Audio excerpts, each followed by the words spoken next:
This is the installation and maintenance video for MIMC version 2.0 developed during FIU Spring 2019. Developers are Juan Diaz, myself, and Alex Rodriguez. Product owners are Mark Finlayson, Laviva Jahan, and Victor Yarlad. The mentor for this project was Dr. Masood Sajadi.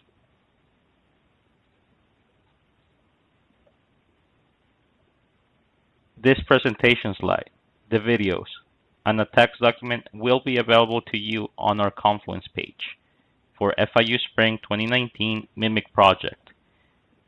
So this video is meant to complement what you can find there. And this is the following software that you will need to follow this guide. Visual Studio Code for development. We chose this because version 1.0 team chose this, and also because we can work simultaneously with Java and JavaScript, which are the two main technologies used in the application. You will use Git, the second link. This is used for version control to clone repository for creating your branches, anything necessary for a team development project. Because the backend runs on Java, you will need the Java Development Kit 8. That's the third link. You will need Maven for any dependency control. The project itself will automatically download all dependencies except for the ones above, as long as you have Maven installed. And lastly, you will need MySQL, which was used for persistent data storage. This is an upgrade from version 1.0 in which SQLite was used. We will now go more in detail on how to get the application running. As previously stated, we use Visual Studio Code for the IDE for this project. Simply go to the website,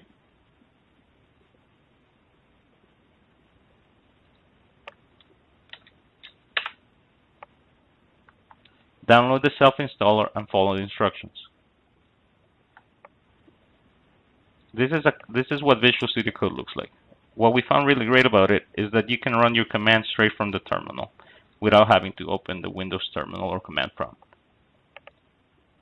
The next step is downloading the Java Development Kit for your operating system. Again, you can type in the link or you can Google JDK 8 and it will take you to the same location. Simply download the development kit that's right for your operating system. This demo is running on a Windows machine, 64-bit, so we would use Windows x64. Again, this depends on what version and operating system you're running. As a way to verify that you have Java installed, you may run the Java C command. It should complain that you're giving it no options, but it will show you that Java is installed. Yes.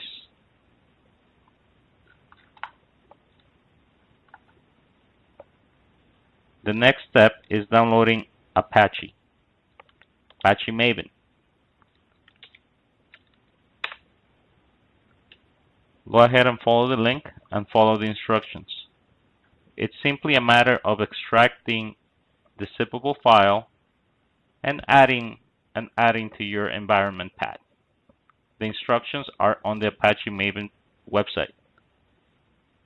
Once installed, again, you can verify that everything's working as correctly by using the mbn command.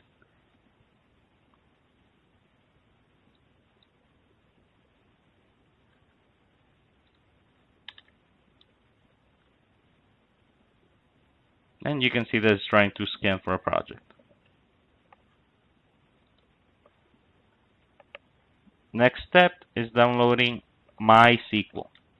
The link is available on the presentation slide, and it will be available as a text file in the Confluence page for the project.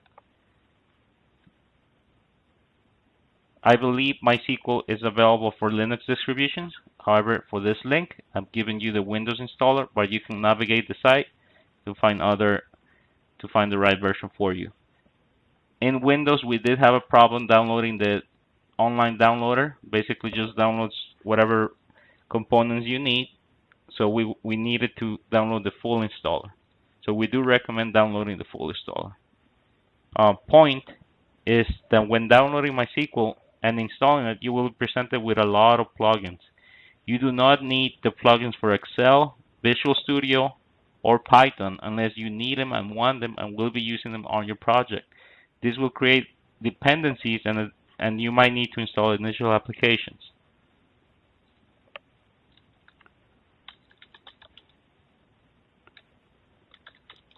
MySQL comes with something called MySQL Workbench, which allows you to visualize the database.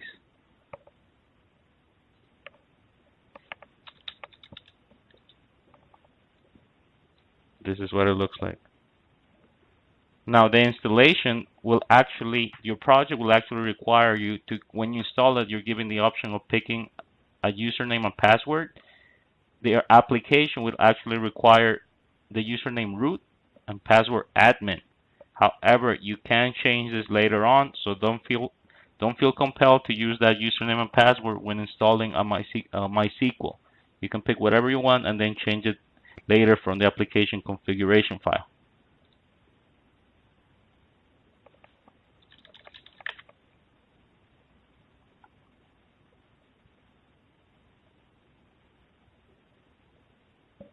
In the Confluence page, you are given a script that will create the tables needed for this application. Simply run the script in this application and you're all set.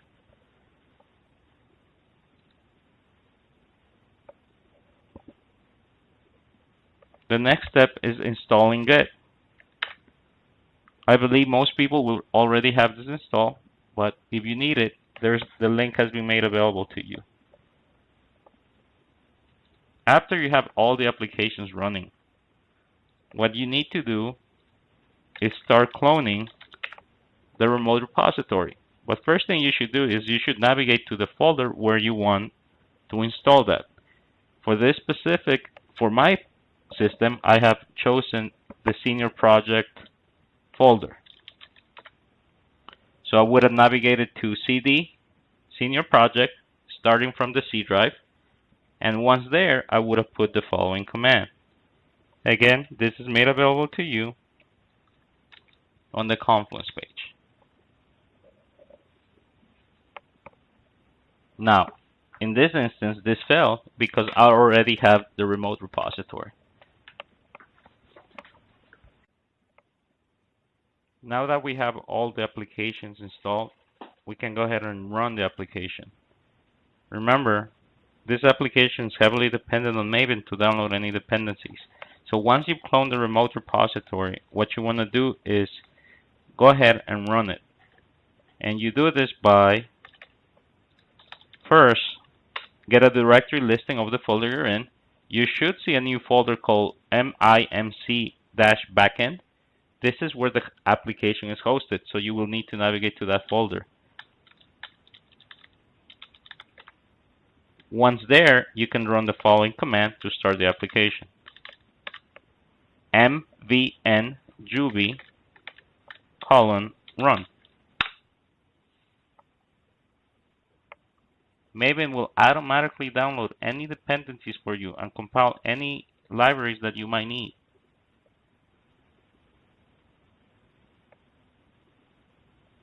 In addition, it will start the web server so you can run your app.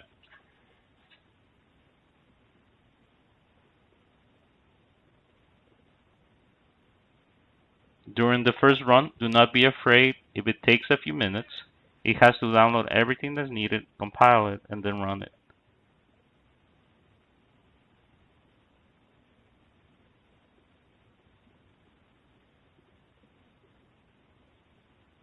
Once the application is ready to be used, you will see something like this. Listening on localhost, and you can now actually go look at your app. Now, if you notice, when the application first started, it gave you, there's a printout. Admin info, user 1 admin foo. That's actually user ID, name, password. So by default, the application will create a username admin, password foo. And the reason you see all this stuff is because we've been working on this, and our database already contains some users. You should see the activity list right away. The main difference in your installation is that you will only see one username. Well, now let's go over what the application looks like. When we first started installing the software, I mentioned that by default the application is looking for a database, a MySQL installation that has the username root and the password admin. You can change this if you chose to give it a more secure username. You can go ahead and change this by navigating to the Mimic backend. At the very first level, there's a settings. At the very first level in Mimic backend, there's a file. It's the application config file. This is where you grant access to the database. It's simply a matter of changing the username and password. Now let's quickly go over the structure of the database.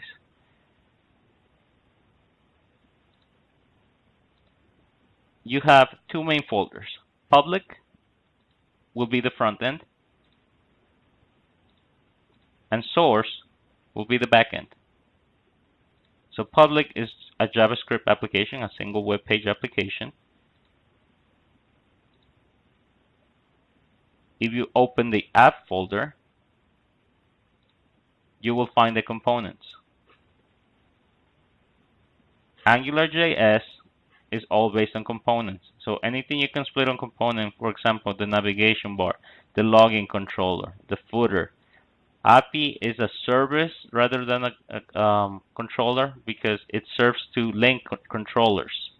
Controllers call the API service actually to communicate with the backend. So this API service is what's calling the backend. There's an activity component. There's an activity list component. So components are your friends. Moving forward, there's a CSS folder. And here you can put your styles, anything you might want. There is, on a page, there is a custom cursor that we added. And it basically just shows up this I believe this is a PNG file. Okay, so that's the front end. Something to keep in mind, when you're first starting this, if you open under the application, under the public, remember public is the front end, if you open the API folder, there's a file called activities.json. This is actually being fed to the database. This is how version 1.0 was installed. This is how the product owners wish to have this app function. Basically, the idea is that application owners, once they've been delivered the product, they can go ahead and add any applications, any user stories they want. So this is simply a JSON file. What they would do is create a new object, give it the next ID number, and specify their own template. So this actually requires that the product owner specifies their own HTML template. The idea is that they can add this on their own. Maybe in version 3.0, you'll be asked to give this functionality as an actual GUI in the web app. Okay, so now we move to the backend. The backend is everything is located on the source control folder. You're mostly familiar with this as a Java app. Java's all begin with the source folder. The repositories is how you interact with the database. If you see, it's full of SQL statements. Select from. There might be an insert. There might be an update.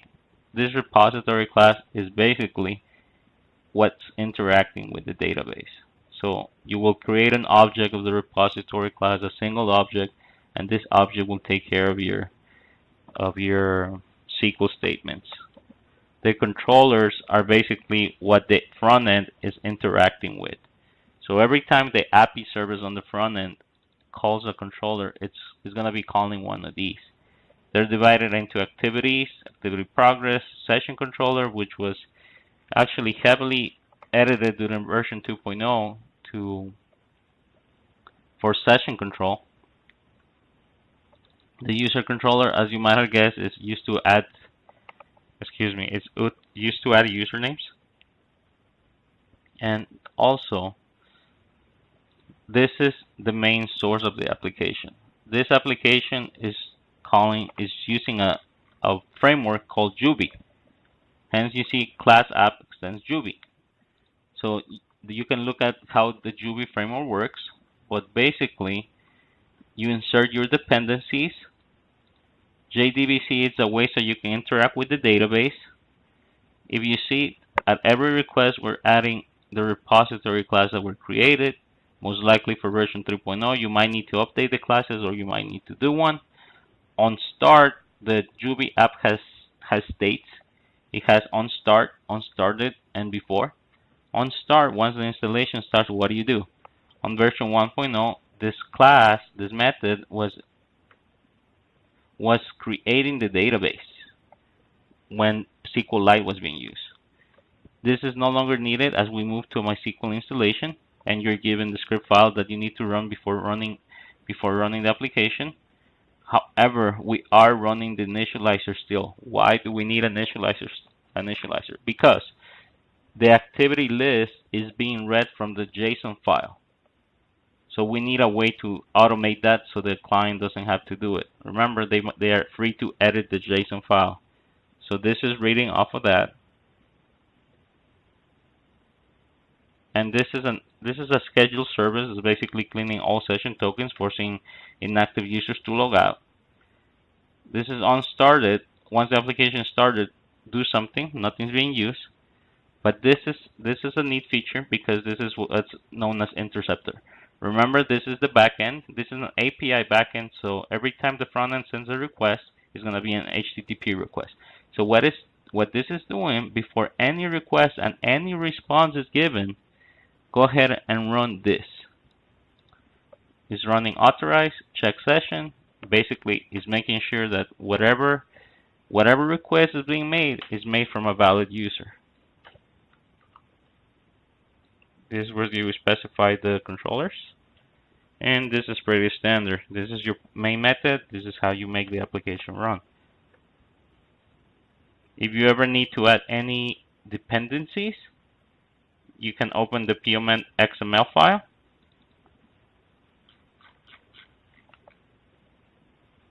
If you notice, because we moved to MySQL, we added a MySQL dependency at the end. I believe we also added a JSON dependency in order to read the activity JSON file. Before in version 1.0, there was no activity list for the admin panel or the student. There was simply no way for them to look at that, so we had to implement that. And this pretty much sums up how the application is doing. Now, the two main technologies being used to develop are Juby. So you want to go over the documentation if you have any questions.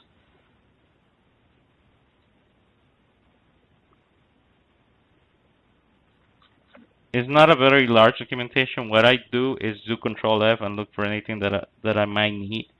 So for example, when there was a request made from the front end and I wanted to read the body of the HTTP request, I type body and you can see that you're taken right away to that.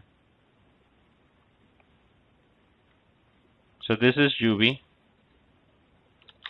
Then if you Google AngularJS, there's pretty much large documentation in W3 Schools, in the actual AngularJS website. I actually found the AngularJS website a little too technical, too in-depth. I found W3 Schools much better to understand because they actually give you examples. But that's some advice. Probably you might be familiar with those frameworks already. Anyway, this concludes this presentation. If you have any questions, please feel free to email me. I'll do the best I can if it's fresh in my memory. But pretty much everything you need will be provided in the Confluence page and in the repository. Thank you for watching.